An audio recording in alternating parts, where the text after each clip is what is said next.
Hello friends, welcome to my channel Gyanvani. मैं आपका दोस्त शंभू।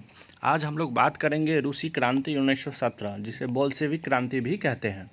1917 की रूसी क्रांति 20वीं सदी के विश्व इतिहास की एक महत्वपूर्ण घटना है। 1789 ईस्वी की फ्रांस की राजक्रांति ने स्वतंत्रता, समानता और भ्रातृत्व की जो भावना विकसित की थी तथा प्रचारित की थी, इसका प्रभाव न केवल यूरोप में बल्कि रूस में भी अधिक पड़ा। रूसी क्रांति ने निरंकुश, एकतंत्री, स्वेच्छाचारी, जारशाही शासन का न केवल अंत किया बल्कि कुलीन जमींदारों, सामंतों, पूंजीपति आदि की आर्थिक और सामाजिक सत्ता को समाप्त करते हुए विश्व में प्रथम मजदूर और किसानों की सत्ता स्थापित की। मार्क्स द्वारा प्रतिपादित वैज्ञानिक समाजवाद की विचारधारा को मूर्त रूप प्रथम बार रूसी क्रांति ने ही प्रदान किया। रूसी क्रांति के जो कारण है मुख्यतः पिछड़ी हुई अर्थव्यवस्था, किसान और मजदूरों की विपन्नता, जारशाही की निरंकुशता, जन विद्रोह की जो परंपरा रही है एवं समाजवादी विचारधारा का प्रसार।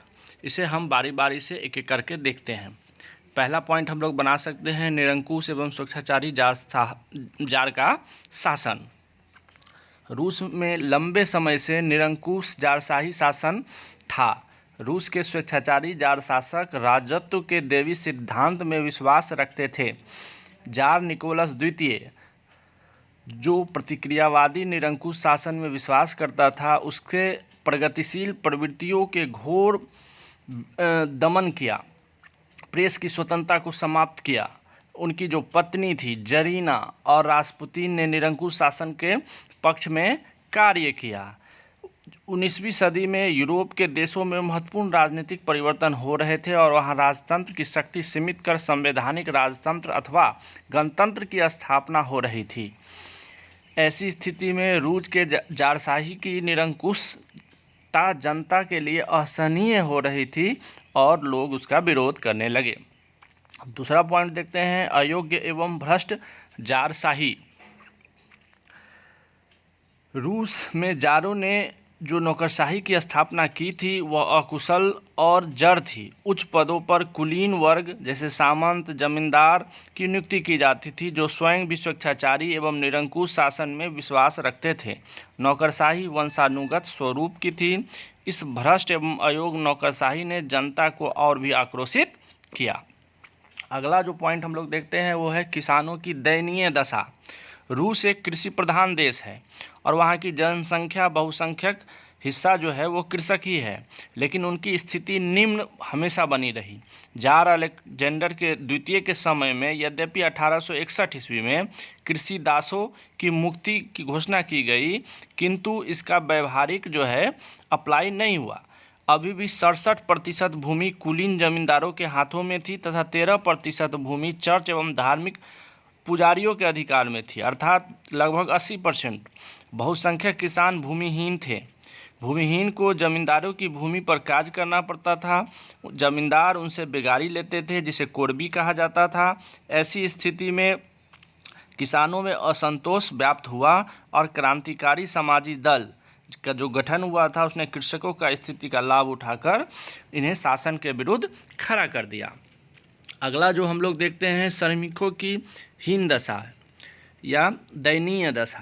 रूस में औद्योगिकरण की स्थिति देर से आई, अर्थात 19वीं सदी के उत्तरार्ध में औद्योगिकरण प्रारंभ हुआ।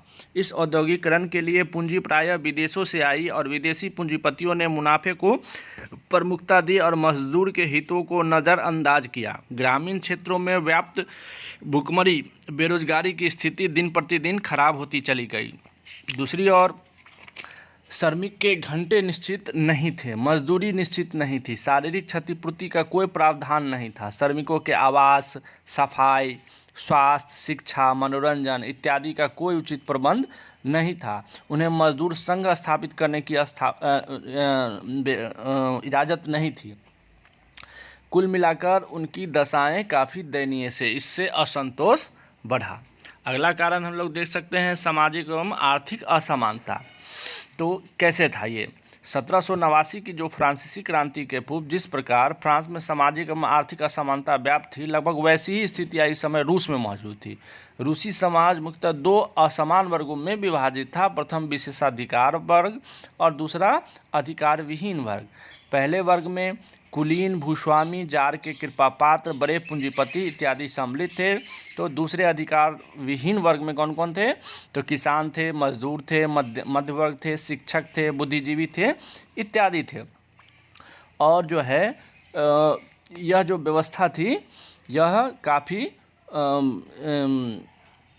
गड़बड़ थी। जैसे कि हम लोग देख सकते हैं कि जो प्रथम वर्ग है वो उसमें जार निरंकुशता चर्चा के वो लोग समर्थक हैं।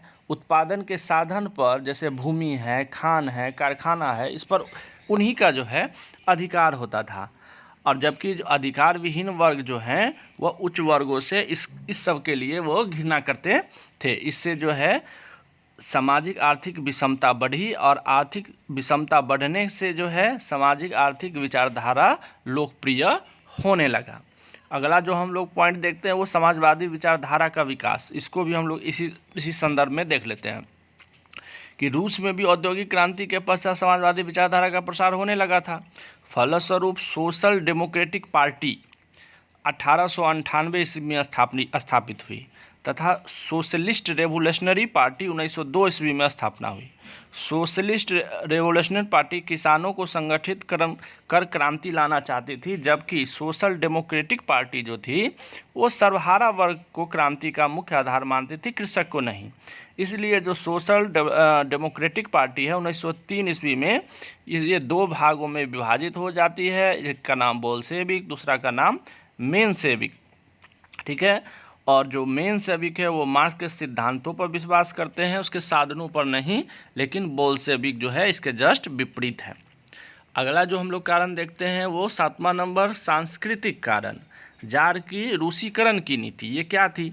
रूस में क्या था कि रूसी, यहूदी, पोल, उज्बेक, तातर विभिन्न जातियां निवास करती थी, जबकि अपनी अपनी सामाजिक और सांस्कृतिक परंपरा थी। जारशाही इन जातियों को अपनी संस्कृति छोड़कर रूसीकरण हेतु मजबूर कर रहे थे। जार अलेक्जेंडर तृतीय जो थे अत्यधिक संकीर्ण विचारधारा के व्यक्ति थे। उसने एक जार, एक चर्च, एक रूस का नारा दिया।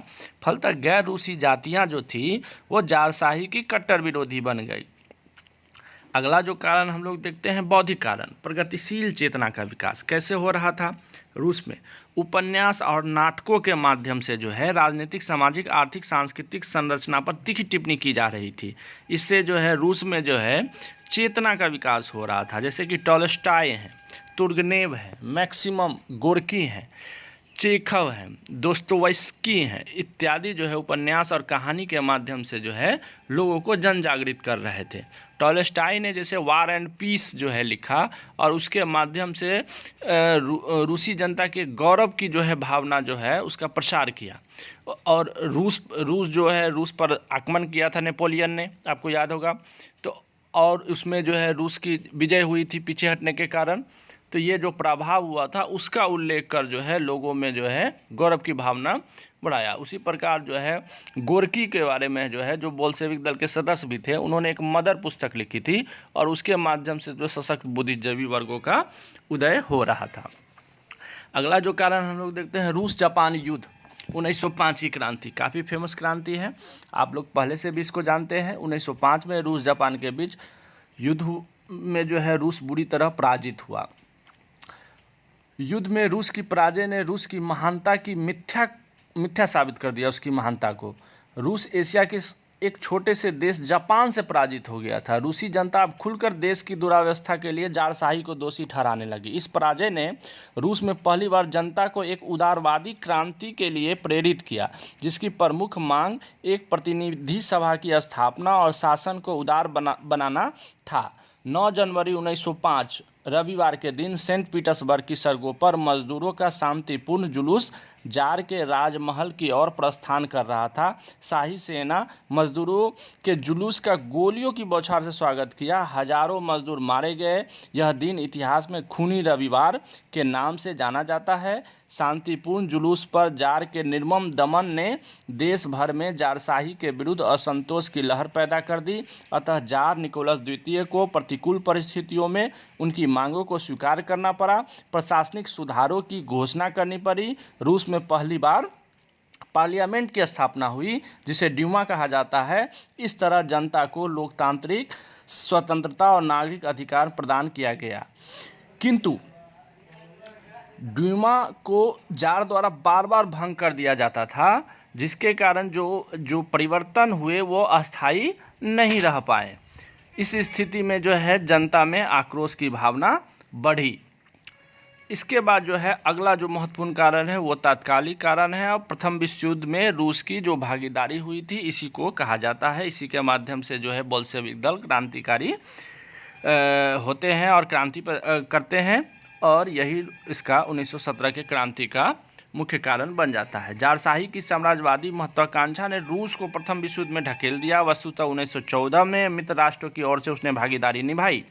युद्ध में जर्मनी द्वारा रूसी प्रदेशों पर अधिकार किया गया। रूस में किसानों को जबरन सेना में भर्ती किया जा रहा था। सेना को उचित प्रशिक्षण, अस्त्र शस्त्र नहीं मिल पा रहे थे। लोहे और कोयले की कमी के कारण कारखाने बंद होने लगे। फलस्वरूप कृषक और औद्योगिक उत्पादन घट गया। ऐसी स्थिति में आर्थिक रूप से जर्जर रूस पतनोन्मुख की स्थिति में पहुंच गए। रूसी सेनाओं की निरंतर पराजय से जो है रूस की जनता इसे राष्ट्रीय अपमान के रूप में देखने लगी। दैनिक उपभोग की वस्तुओं के अभाव में आम जनता क्षुब्ध हो गए। भ्रष्ट और निकम्मी नौकरशाही किसी प्रकार के सुधारों के प्रति उदासीन बनी रही। दरबारी षड्यंत्र में वृद्धि होने लगी, जिसका परिणाम 1916 में रासपुतीन की हत्या के रूप में सामने आया।